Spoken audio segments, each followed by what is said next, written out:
Welcome to the Trent England Show. Thanks for watching this Thursday. We have, we have to help one of our local media establishments. We're going to spend a part of the show doing that in just a minute here. Teachers are on strike today. Did you know that? Not in Oklahoma. I'll tell you where in just a moment. But the presidential campaign season is starting early. I just caught this headline today. I wanted to share it with you. The mayor of Los Angeles. I wanted to share this with you because you probably don't know who this guy is, right? There are so many people who want to run for president on the Democratic Party ticket. The mayor of Los Angeles is just one of a variety of mayors, and you've got senators and members of Congress. You've got all kinds of people out there. I mean, some guy who claims to be a former vice president who's very elderly is still talking about running, as well as an elderly socialist, right? So, I mean, you have a lot of contenders out there, but Los Angeles Mayor Eric Garcetti was just announcing this week that he will be traveling to Iowa and basically going out there and trying to make sure people know he's running for president. So I figured I might as well share it with you. He wants us to know. Batesline has a great post. I'm going to be critical of some other media out there, so I didn't. We always want to balance the bad with the good. So the good today is Batesline.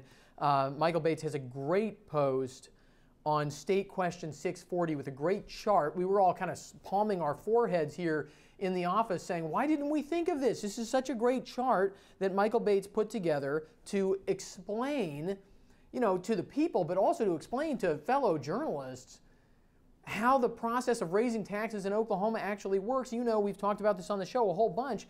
It is a 3 simple majority requirement, or the exception is that you have to get supermajorities in the House and Senate. And so just big thanks to Batesline. If you want to go, we're going to post the link to this. I think I already pushed this link out on social media once.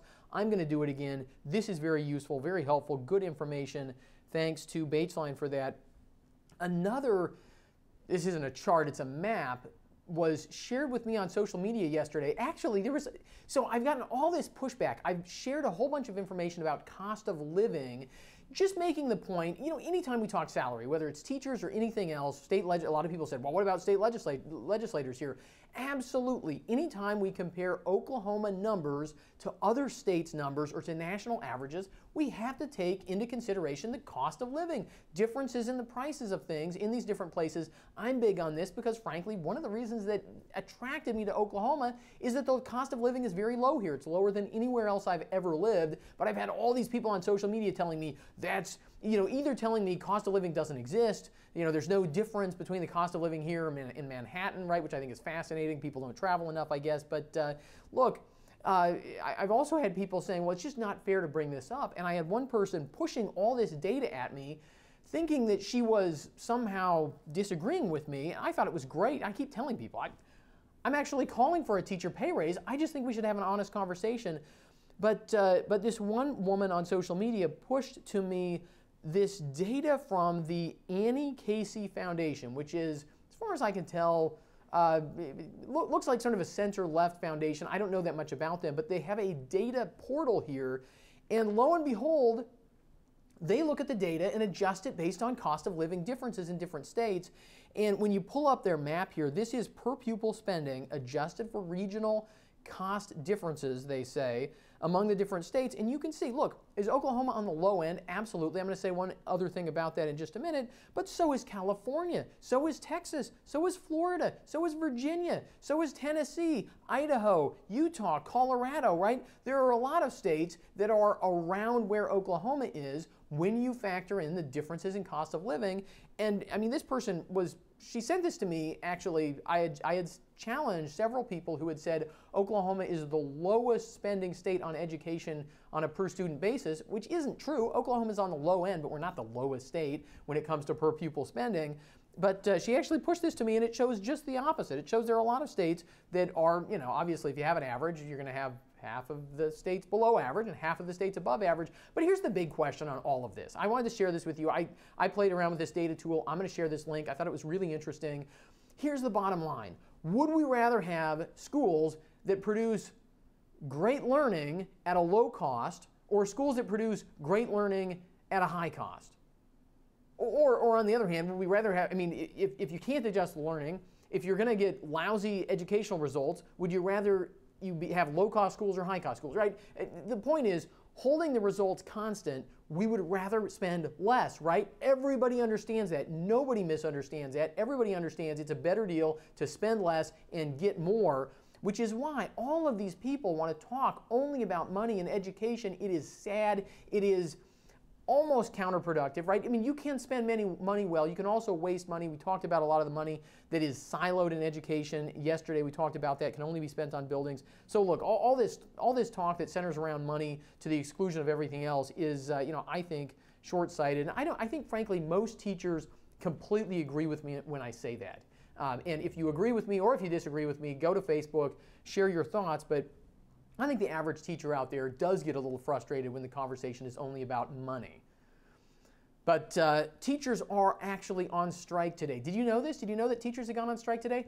In France, of all places, in France, teachers, rail workers, other transportation workers, they have called a general strike in France today, although a lot of, frankly, they said they think about 1 in 4 schools in France is shut down, not really as widespread as some of the past labor rallies and even riots that we've seen in France. What are they protesting? I thought this was fascinating. They're protesting Emmanuel Macron, this sort of centrist, for France he's a centrist, president of France, trying to cut bureaucracy, trying to introduce merit pay for people who work for government there, trying basically just to save money in government in France. This is something actually the socialists had tried to do. Even the socialists in France recognized that their government spending was unsustainable and was burdening the economy. But the socialists couldn't get it done, so they elected Emmanuel Macron. He's getting it done, and that is putting some, again, it's probably actually a relatively small minority of French teachers, but some French teachers staged a walkout today to protest things like merit pay and trying to make the bureaucracy more affordable to French taxpayers. Okay, there we go. Now we got to get to the big story for today. I hate that I have to do this, but hey, we shared some good news, the great post over at Batesline earlier. So it's not like I'm just out there bashing on the media in general. But we do have to walk through an Oklahoman story that is on the front page of the newspaper today that is so awful. We're going to walk through a lot of it here today. I want you to see just how bad this Oklahoman story is, just how skewed it is, missing basic facts, failing to do math, lying by omission. And I am going to say lying by omission because I do think that's what it is. I don't think this is just missing the point or leaving out facts. I don't know who does the editing at the Oklahoman, but it is pathetic. And here's why. We have this story on the front page of the newspaper today. Teachers Union will offer its own funding plan before strike deadline. And here we go. Paragraph number 5 here is this, as follows. A variety of tax hikes are likely needed to fund the Oklahoma Education Association's demands, which total over $1.4 billion in new spending over the next 3 years. Wrong.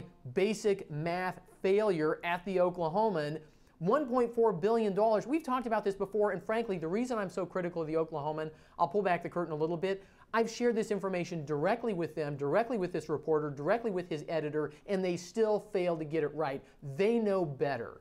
Besides the fact that this is basic math, $1.4 billion is the price tag for 1 year, that's year number 3 of the OEA's demands. The total price tag, so if we wanted to rewrite this sentence, let's help them. Let's rewrite the last part of this sentence, which total over $3.3 billion in new spending over the next 3 years. That would be correct if they said $3.3 billion. When they say $1.4 billion, they're just mathematically wrong, and I'm pointing it out. I used to share this with them and say, are you going to post a correction? They never post corrections, no matter how blatantly wrong they are. So we're going to help them. We're going to do the correction right here live on the Trent England Show because they don't seem to have the I don't know, can I say cojones? I probably shouldn't say that on the show. They don't seem to have the backbone, fortitude to correct themselves even when they make a basic, blatant, obvious mistake. Okay, what else? There are 2 other problems with this story that are almost as bad. Not being able to do math is bad, but the other problem with this story is they claim to list all of the funding demands of the OEA here, but they leave things out. Here is a paragraph. Here's the next paragraph down in this story. It says, earlier this month, the Oklahoma Education Association announced educators would walk out of schools in April if state lawmakers failed to increase teacher salaries by $10,000. That's true. School support staff pay by $5,000. That's true. Public school funding by $200 million. That's true. And then they say this, along with increases in health care funding. Now, this all clicked for me this morning when I read this story, because yesterday somebody told me, you know, when they talk about healthcare funding, a lot of teachers think that healthcare funding means funding for their healthcare benefits, and somebody seems to be out there misleading teachers, sort of downplaying the extra funding so that teachers don't understand where this is going. Let us help. And then I read this in the Oklahoman, and I thought, well, that's why. Because they go and they read the newspaper, and the newspaper makes it sound like that's what's going on. This is money to go to state healthcare agencies in Oklahoma.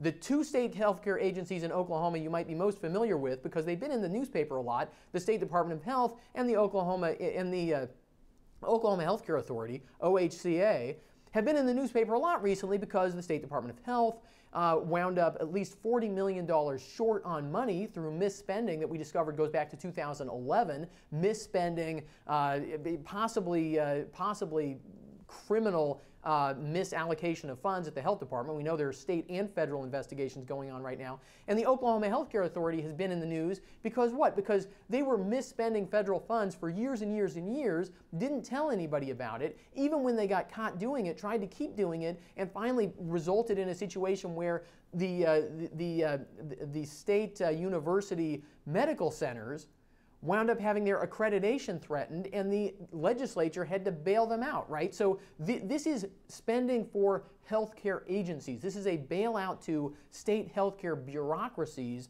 And of course, the Oklahoman doesn't give us the price tag here.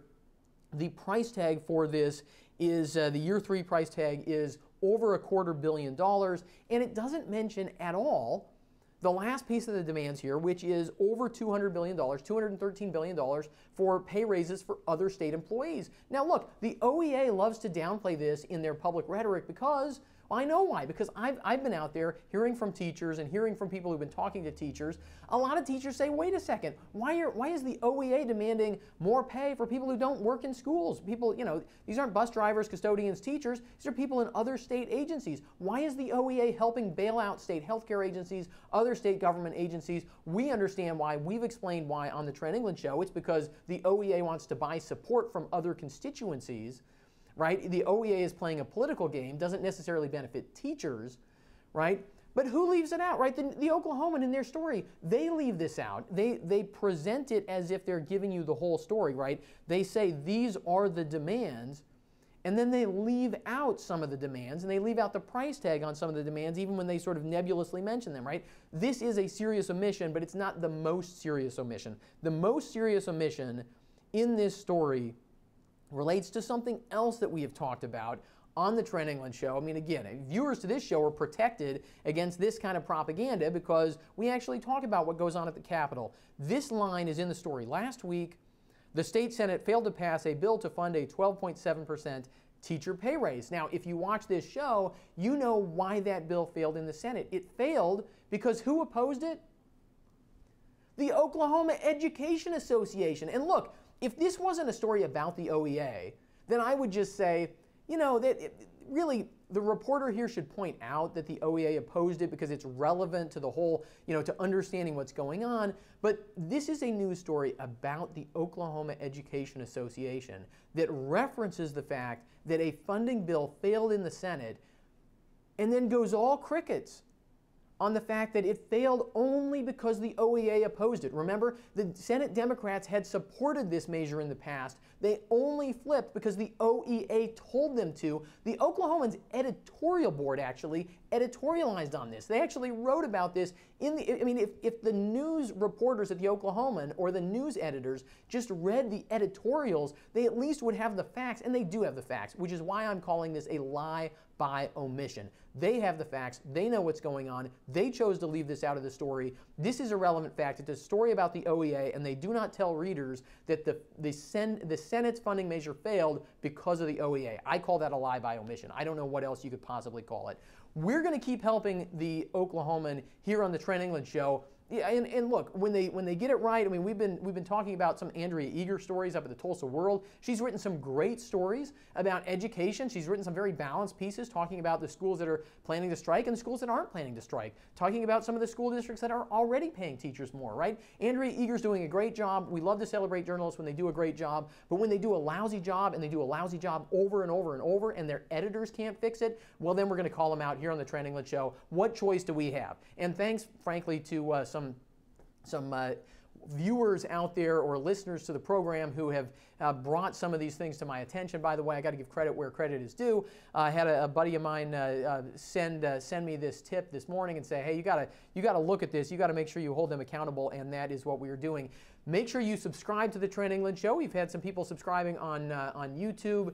We've got a lot of people over at iTunes, SoundCloud. You can find us there. And of course, most folks watch on Facebook Live. I encourage you to do that. You can interact with the program in real time. Post your comments. I'm always looking through the comments over there, seeing what people have to say. Folks send me direct messages over there as well, and I'm glad to get your feedback and your thoughts and story suggestions. So follow the show and stay tuned. We've got a great special show coming up tomorrow. I'm actually going to record it this afternoon, but we will be playing that tomorrow at lunchtime, and I will see you there.